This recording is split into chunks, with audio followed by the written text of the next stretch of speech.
مساء الخير، معاكم عبد الله، ودي الحلقة التانية من برنامج محدش يصدق.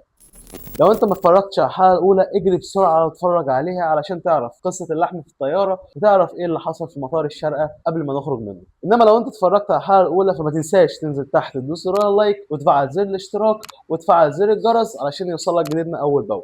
الموضوع معانا الحلقة الأولى خلص لحد لما وقفنا في الطابور الطويل، واللي في الاخر اكتشفت ان هو طابور التاكس. كان طابور طويل جدا ملهوش اول من اخر، وطبعا قانون من اغرب القوانين اللي ممكن تسمعها في مطار الشارقه اللي هي ان انت ما ينفعش تطلع من المطار الا عن طريق 3 حاجات: ان يكون في عربيه مستنياك، ان انت يكون معاك عربيه، او ان انت تاخد تاكسي او باص. انما لو انت حبيت توفر زي حالاتي وتطلع على رجلك هتلاقي ظابط جاي من بعيد يقول لك لو سمحت يا بيه ارجع تاني المطار، ما ينفعش تخرج على رجلك. هو ده القرار اللي انا مستنيه. طبعا احنا كمصريين بنحب القوانين جدا، وقفت في الطابور لغايه لما وصلت للضابط اللي بينظم ركوب التاكس. وهنا كانت الحمد لله اكتر حاجه صح انا عملتها في السفريه ديت، اللي هي ان انا حجزت فندق اونلاين. ودي من اقوى الحاجات اللي انت لازم تعملها، واول الحاجات اللي انت لازم تعملها قبل ما تفكر ان انت هتسافر. تفكر انت هتقعد فين علشان ما تتوهش اول لما تنزل من المطار. بعد لما وصلت وريت للظابط اللوكيشن بتاع الفندق، قال لي تمام اتفضل اركب والتاكسي هيوصلك. وكعاده اي مصري لو سمحت هيكون في رينج كام؟ قال لي هيكون في رينج 80 درهم. قلت له طيب انا حاليا مش موجود معايا الا دولار، هل تمام ولا لازم افك الاول؟ قال لي لا، التكوسه ما بتاخدش الا دراهم، فبعد اذنك خش المطار تاني وفك من الصرافه اللي هناك ويكون معاك دراهم وبعد كده تركب التاكسي. قلت له خلاص تمام مفيش اي مشاكل. قمت رايح المطار ودخلت تاني، وطبعا دي من اسوأ الحاجات اللي الواحد ممكن يعملها، اللي هو انه يفك فلوس من جوه المطار. تخسر حاجات كتيره جدا لو مبلغ كبير، انما لو مبلغ صغير الخساره بتكون بسيطه يعني. دخلت المطار تاني لقيت طابور برضو على الصرافات. البلد كلها طوابير. قمت واقف طابور، راجل قانوني جدا، ودخلت للراجل اللي كان واقف على الصرافه. اتفضل، عايز افك ال 50 دولار دي. مفيش 3 4 ثواني ولقيته بيقول لي باسبور بليز. باسبور ايه؟ 50 دولار مزوره؟ طب هات اديك غيرها. ما فيش الباسبور لو سمحت. بدات اتوتر، بتبص على المداخل والمخارج بتاعه المطار، تجري طيب ولا هتعمل ايه؟ لحد لما لقيت واحده من ورايا جايه بتقول لي هو عايز الباسبور علشان ياخد منه المعلومات. طب يا عم ما يقول انفورميشن يا عم ولا يقول اي حاجه يا عم. المهم اديته الباسبور الحمد لله يعني، وعدت بالسلامه، واداني ورقه قد كده يعني تقريبا اخدت بال 50 دولار ورقه. وبعديها اداني الدراهم كانوا حوالي 150 درهم. وقمت طالع بعد كده للراجل تاني، للشرطي المحترم، قال لي اقف في الطابور من الاول تاني. وانا كراجل محب للقانون وقفت طبعا في الطابور. بعد لما وقفت في الطابور وصلت للظابط وريته اللوكيشن تاني، قال لي تمام اتفضل اركب، وهيكون في رينج 80 85 درهم. قمت راكب. بعد لما ركبت التاكسي، طبعا يعني راجل محترم جدا، مش هنقول على جنسيته لكن لغه التواصل معاه لا هي عربي ولا هي انجليزي. فول ستوب بتاعته صديق. لازم ان انت وانت بتكلمه صديق، زي على طول في جهاز الارسال حول أو صديق. You want to use the English? قول له kiss me. Yes, me. Do you love me? You love Do me? you need me? You need me. لازم، ما غير كده هو يعتبر ان انت ما كلمتوش اصلا. اول لما ركبت معاه قال لي انت مصري صديق؟ قلت له مصر. قال لي منين؟ من المنصوره. هو تقريبا كل اللي هناك ما يعرفوش في مصر الا المنصوره. قلت له لا مش من المنصوره. وبدات ان انا اتكلم معاه. طبعا مش هقدر ان انا اقول لكم عن النقاش اللي دار لانه كان كله صديق وغير معلوم، وانا فعلا نص النقاش ما فهمتوش. انا كنت بهز راسي شغال كمل اللي بعده. يلا يا عم الحاج، يلا يا عم الحاج، احنا ناقصين لبخه في الكلام، ناقصين لبخه.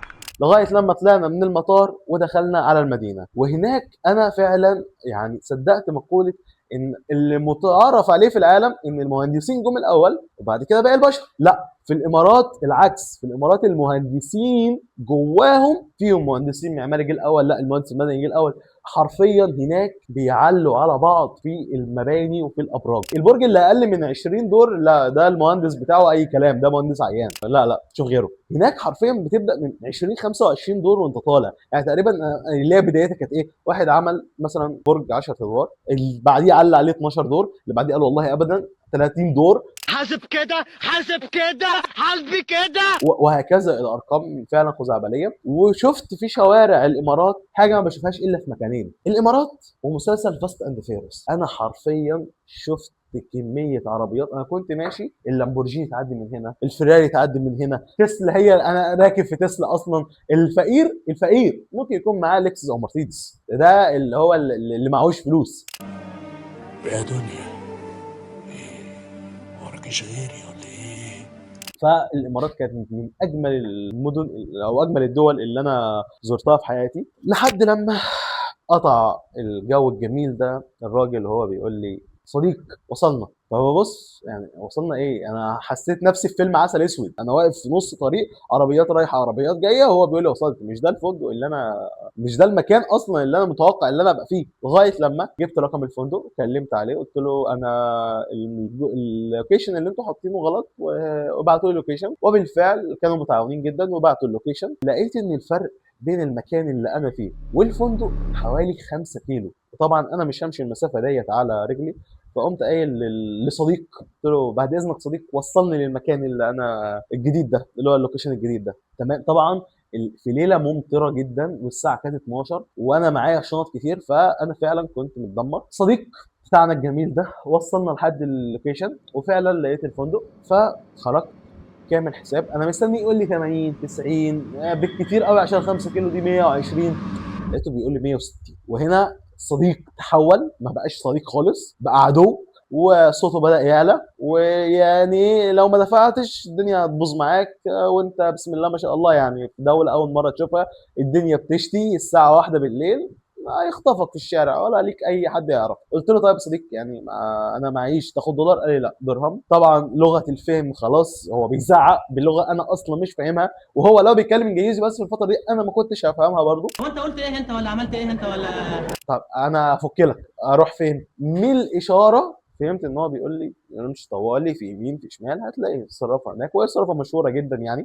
قلت له خلاص تمام. خدت تليفوني وباسبوري لان انا عارف هتسال على الباسبور، ما مذاكر بقى. وقمت طالع على الصرافه. بعد لما وصلت للصرافه وفكيت، طلب مني الباسبور، اتفضل انفورميشن، ما انا عارف بقى. وقمت واخد الفلوس وقمت لافف وشي. حرفيا انا لسه ساقط من المطار على المكان ده، اللي هو ايه الدنيا بقى، نمشي ازاي بقى. فتهت كالعاده. اسود يا نهار اسود، يعني احنا مش في مصر؟ احنا مش في مصر؟ يعني دي مش خمره مغشوشه ولا ايه؟ انا مش فاهم حاجه. طب صحيح عليكم النبي، اوعوا تكونوا بتهزروا. وفضلت بتمشى كده لحد لما وانا ماشي لقيت كروت على الارض. اللي راح الامارات هيفهم انا قصدي على ايه. كروت عليها بنات لابسه مش لابسه، وفي ارقام تقريبا هو رقم واحد بس البنت شكلها هي اللي بتغير، والكروت كلها على الارض. وانا كواحد اول مره اسافر فمن فضولي مسكت كارت كده وبصيت عليه، ما فهمتش منه اي حاجه، قمت رميه مكانه. بترمي اللعبه يا كافر. فبعد كده وانا ماشي دخلت في شارع فعلا ضلمه جدا، ما انا يعني تهت خلاص وفقدت الامل ان انا اوصل للمكان. وطبعا انا ما كنتش هاخد الصديق ده، ما كنتش هاخده معايا علشان حساب ما يوصلش 250. فلقيت واحده واقفه على جنب وكانت ماسكه تليفون، قلت بس دي انا يعني كلمه عربي على كلمه انجليزي على اشاره هخليها تفتح لي نت، وبعد كده ان شاء الله هعرف ان انا اوصل للمكان. دخلت لها هاي، بصيت لي كده وبابتسامه حلوه وبتاع، لسه بقول لها عايز افتح نت، قالت لي 150 درهم. 150 درهم يعني عايز افتح نت دقيقه، اللي هو بقول لها فور 1 مينيت، قالت لي نو فور 1 اور. عندك حق والله، الاسعار بقت نار، كل حاجه غليت. انا مش عايز افتح نت ساعه، انت ليه بتقولي لي 150 في الساعه؟ مش عايز افتح. ده كده الموضوع مش على نت. فهنا بدات افهم ان لا، الموضوع مش على نت خالص. البنت دي صورتها كانت هتتحط مع الناس اللي محطوطه على الصور الكروت اللي على الارض. اسحب نفسك. صوت جوه دماغي اهرب. انا جاي بتسحب واحده واحده وانا ماشي، لقيتها مسكت فيا تقول لي خلاص 120 120. والله الموضوع ما في السعر، انا عايز اوصل لصديق ده قبل ما الحساب بتاعي يعدي رقم خزعبلي، انا معيش فلوس. بسحب نفسي 110. يا ستي طب اروح انزل شاطئ ادخلها الفندق وارجع لك افاصل معاكي براحتي. اقول يا مودي اول مره ده ملعبي. لحد لما على صوت الزعيق، او على صوت مش زعيق قوي بس اللي هو صوت اللي احنا كنا بنتكلم فيه، صوته بدا يعلى شويه. قابلنا واحد جنسيه عربيه، والحمد لله يعني من النقط الايجابيه جدا في السفر ان الجنسيات العربيه بيساعدوا بعض، لما يلاقوا حد في ازمه فعلا بيساعدوا بعض. فوقف قال لي ايه المشكله؟ قلت له انا عايز افتح نت وبتاع، وهي دخلتني في 150 في الساعه وحاجات عيب ان احنا نقولها اصلا.